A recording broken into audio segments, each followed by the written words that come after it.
Cigarette খাও? জি খাই তো। কেন খাও? কেন খাই সেটা তো মুখে বলে প্রকাশ করতে পারবো না, তবে আমার একটা নির্ঘুম রাত যদি আপনার হাতে তুলে দিতে পারতাম তাহলে হয়তো আপনি বুঝতেন কেন আমি সিগারেট খাই। এখন থেকে আর কখনো সিগারেট খাবা না। কেন খাবো না? আমি বলছি তাই। কে আপনি? আর আমি আপনার কথাই বা কেন শুনবো? জানি না, আমি বলছি তাই শুনতে হবে। আপনি নিজেই তো নিজেকে ভালো করে জানেন না, আর আপনি আসছেন আমাকে শাসন করার জন্য। তুমি রাত যাবো? রাত জাগা পাখিরা রাত জাগবে, এটাই তো স্বাভাবিক। আজকে রাত থেকে ভালো ছেলের মতো তাড়াতাড়ি ঘুমিয়ে পড়বা। এই যে ম্যাডাম, 2-4টা ঘুমের ওষুধও আমাকে রাত জাগা থেকে বিরক্ত করতে পারে নাই, আর আপনার মুখের কথায় আমার রাত জাগা থেমে যাবে বললেই হলো। জি বললেই হবে। মুখের ওপর কথা বলবা, একদম মেরে সোজা বানিয়ে ফেলবো।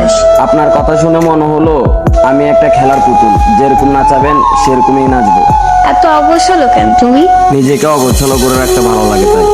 নিজেকে গুছিয়ে রাখতে পারো না?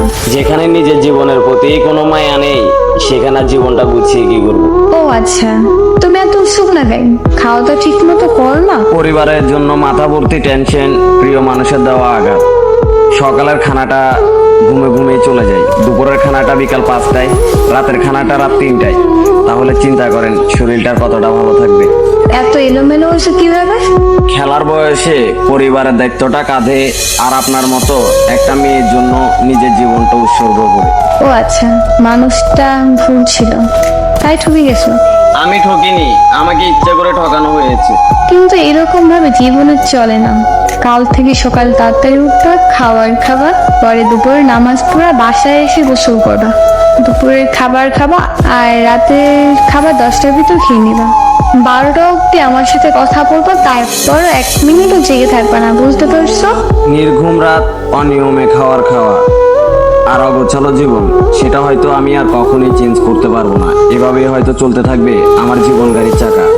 আর আপনি যদি মনে করেন যে আপনি এরকম নির্দেশনা দিয়ে আমার মনে জায়গা করে নেবেন, তাহলে ভুল ভাবতেছেন, কারণ আমার মন দিল বলতে কিছুই নেই। তুমি তো দেখি অনেক কথা বল, যা বলবো ওইটা করবা। করবা মানে করবাই, না বললে মায়ের তো খাও নাই আমার হাতে, একদম সোজা করে ফেলবো।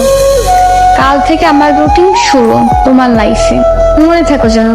রুটিন শুরু করতে গিয়ে ব্লক লিস্টে পড়ে যান কিনা সেটা তো সঠিকভাবে বলতে পারতেছি না, কিন্তু ব্লক লিস্টে পড়ে গেলে সেটার জন্য আমি দায়ী নই।